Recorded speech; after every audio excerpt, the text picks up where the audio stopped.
Welcome back to Broncos Beat. Alexis Perry here, joined by Mike Klis, Cecil, Lammey, and James Palmer. You guys, this Sunday, Tom Brady and the Tampa Bay Buccaneers make their way here to Denver. And, Tom Brady only has a losing record against one team in the National Football League. He's 8-9 against the Denver Broncos.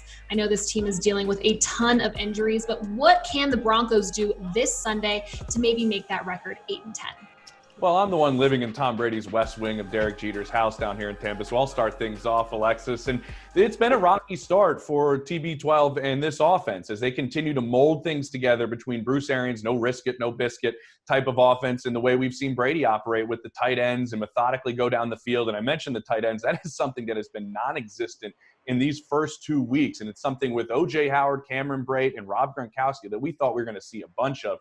And it's just not there right now. They're trying to get on the same page. They're going through, like I mentioned earlier in the show, a lot of the same growing pains offensively Denver's going through. And they have tremendous talent around Tom Brady, right, Cecil, at the skill position players. But it's so much based off of precision and timing with Tom Brady that this is taking a little while. And I think Denver Broncos fans are going, can it please take like another week before you guys start figuring things out offensively? They've grown a little bit from week 1 to week 2. But there's still a lot of question marks in how this offense operates as they're learning so much about their quarterback.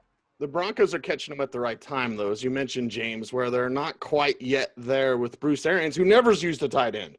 Quick, name a tight end he used in Arizona. Nobody can, not even me, unless I rack my brain, which I'm not going to do right now. But I look at those tight ends. I look at the Broncos' troubles with covering tight ends. So I know Eric Ebron drops passes, so he wasn't as much of a threat. But you gave up 2 touchdowns to 2 different tight ends in week 1 against Tennessee. Now, O.J. Howard, he's legit. He could be a top 10 tight end in this league in terms of production. Cameron Brate's really good. Rob Gronkowski's not what he used to be, but still a threat. So now 3 tight ends against this Broncos defense is definitely something you don't want getting on track this week. I always thought, and I think this season is going to affirm my theory, that Peyton Manning was better than Tom Brady, but Tom Brady had Bill Belichick. And I think this season, without Belichick, you're seeing that Tom Brady is mortal and, maybe a little bit above average quarterback. And I know he's 43, so it's really unfair. It's not apples to apples.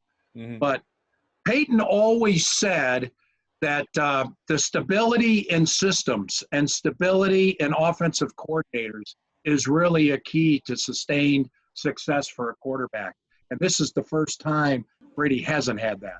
Well, the Broncos, they faced 2 power backs so far this season, and Derrick Henry and James Conner both rushed for over 100 yards. So what can the Broncos take from these first 2 weeks of the season and apply this week while taking on the freight train that is Leonard Fournette? And Fournette really turned it on in the fourth quarter, and that's where he got pretty much all of his yards. He only had 5 carries for 5 yards in the opener. He did just get to the Tampa Bay Bucs a couple of days before that week 1, and I would expect his role to continue to increase. They still like Ronald Jones, who's also another power back, but he has issues catching the football, so that limits his ability to be on the field some of the times. LaShawn McCoy, the other running back that they have, was non-existent in the first game, but then played a very big part in catching the football this past Sunday. I think Leonard Fournette's role is going to continue to increase, and you're right, Alexis. He is that power back that they want to wear you down with, and that's why they want to use all 3, and that's why Fournette was so good in the fourth quarter, because it was some fresh legs on a really good player that is wearing down a defense, and that's how they're going to try to operate moving forward with all 3 of these guys.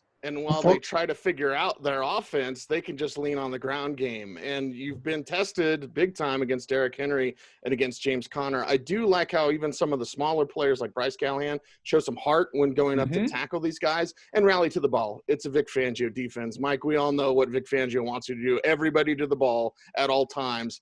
Well, they're kind of used to that right now, and we'll see what they can do against Fournette. Well, Fournette changed the Broncos' defense. I mean, after that game when the Broncos were embarrassed, Fangio put in Alexander Johnson for the first time at middle linebacker. We all know how well he's played. Mm-hmm. He put Kareem Jackson from nickelback back to safety so he can come into the play and help in the run game. And he inserted Mike Purcell at nose tackle. Those were 3 major personnel adjustments that Fangio made, and they've been much better against the run.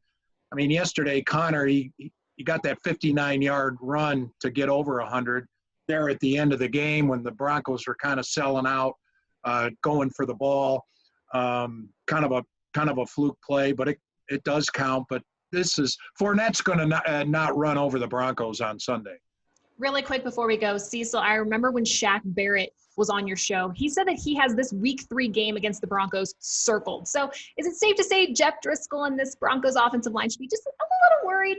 Yeah, those tackles are going to be worried because Shaq Barrett wants a sack or 2 or 3 or as many as he can against this team. We all miss him here. Certainly wish he could still be here. But now he's with Tampa, and he has no sacks so far this year. So we're talking, where's Bradley Chubb? Where's Shaq Barrett? Shaq Barrett probably going to show up on Sunday.